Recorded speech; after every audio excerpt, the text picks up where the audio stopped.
What's up guys, Messi here and welcome to a brand new video. Today we got a new episode of FIFA 16 potential player ratings. You guys absolutely killed the like button last time. We smashed well over 3,500 likes. So our target today is 3,000 likes. If we could do that again, that would be absolutely awesome. In the comments below, let me know what players I should do in the next episode and let me know what rating you give these ones from this episode. And if you're to my channel, click that subscribe button for daily FIFA content. And also today's first video will be down below in the description box. So start off, we have got a youngster again like we had Martin Odegaard last episode. Today we're starting off with ØDEGAARD Mastour. If he was added to FIFA 16, he would actually be a new card because he's actually only on head-to-head right now and he's actually a 66 rated centre attacking midfielder. They are his stats officially converted from head-to-head. He's got 5-star skill moves and 3-star weak foot with 72 pace, 75 dribbling and 60 shooting. Right, and as for his stats last season, they're very hard to get hold of because I think a majority of his minutes and appearances were actually at youth level. I'm not going to consider them because in all honesty, it's very hard to track them on their own. And I don't think he played any minutes for AC Milan despite being registered for the actual first team. And again, he's not 100% going to be on FIFA 16 Ultimate Team. There is a larger possibility now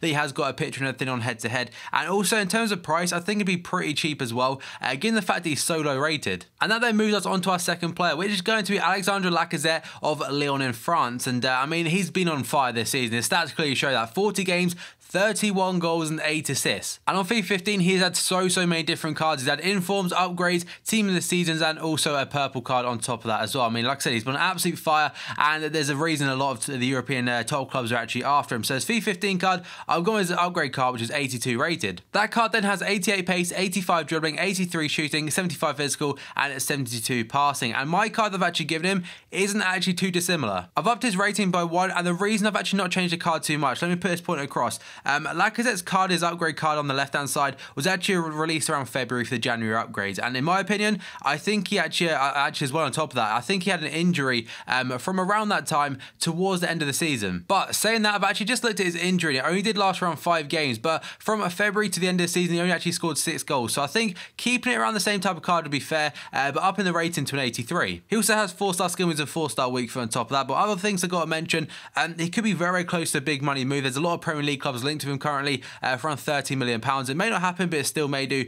So he may not even be at Lyon next season. And also the hype. Hype is a big thing in FIFA. Just look at James Rodriguez last year. After the World Cup, he went up to an 86. So I think 83 is there or thereabouts for Lacazette. And the third player of the episode is going to be Felipe Coutinho of Liverpool. Right, this one could be quite controversial given people's opinions because a lot of people seem to just base their opinion not just on watching a player, but mainly on stats. And that for me, and for a lot of people as well, consider that very wrong. To get a full opinion on a player, you should have to watch him like most weeks at least, not just highlights on YouTube because they only showed the good bits. Coutinho though, most games towards the end of last season from like December onwards, he was our best player. Now given an 83, again a lot of people, I'd say about 90% of people actually on Twitter agreed with me with that rating. So I've given him +1 pace, +5 shooting. Again, this could be more, but his finishing in real life still isn't up to point. I mean, he does have a very good shot on him, just it's not as accurate as it could be. +1 dribbling, +2 passing, +2 defending, and +2 physical. I've given him 4-star skill moves and 4-star weak foot. And last season played 52 games, getting 8 goals and 6 assists. That doesn't look good at all. But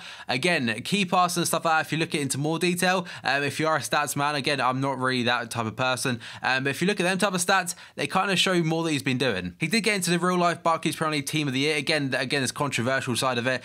His key passes are great. He had terrible strikers in front of him. Daniel Sturridge was injured for a majority of last season, and Balotelli and that were terrible again.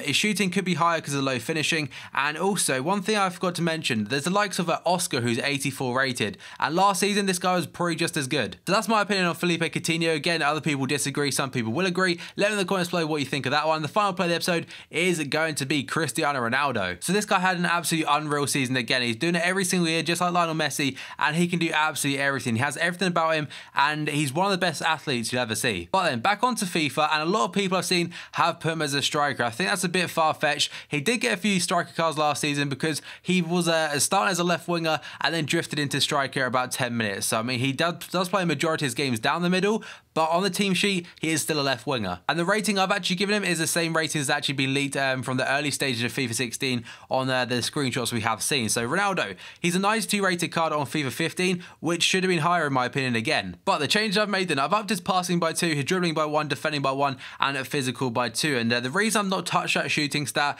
is because when he gets in form, that'll probably go up to 95 or 96. Gets one more in form, which is kind of inevitable at Ronaldo's level, and he'll be up to 99 already. So with the rating means I've got to apply some kind of logic as well, and hopefully that does answer questions why I've not changed a lot of stuff. And last season, 54 games, 61 goals and 22 assists. Absolute madman stuff from Ronaldo right there. And also I've upped his weak foot to 5-star. And there's a lot of times last season where I'd go through on his left foot and he'd be 100% comfortable in finishing it. Just like Neymar last year, he got upgraded to 5-star weak foot, and I think Ronaldo should have been that as well from then, because if you watch him for Portugal example, he actually does start as a striker, and a lot of his goals seem to come from his left foot whenever I see them. But again, that is my opinion, and everyone is entitled to their own, guys. So if you enjoyed this video, that is the end of it, by the way. If you enjoyed it, smash the like button. 3,000 likes again would be absolutely awesome. In the comments below, let what players I should do in the next episode, and let what ratings you'd give the ones I've covered today. And if you're new to my channel, click that subscribe button for daily FIFA content. So thank you for watching this video, and I'll see you next time.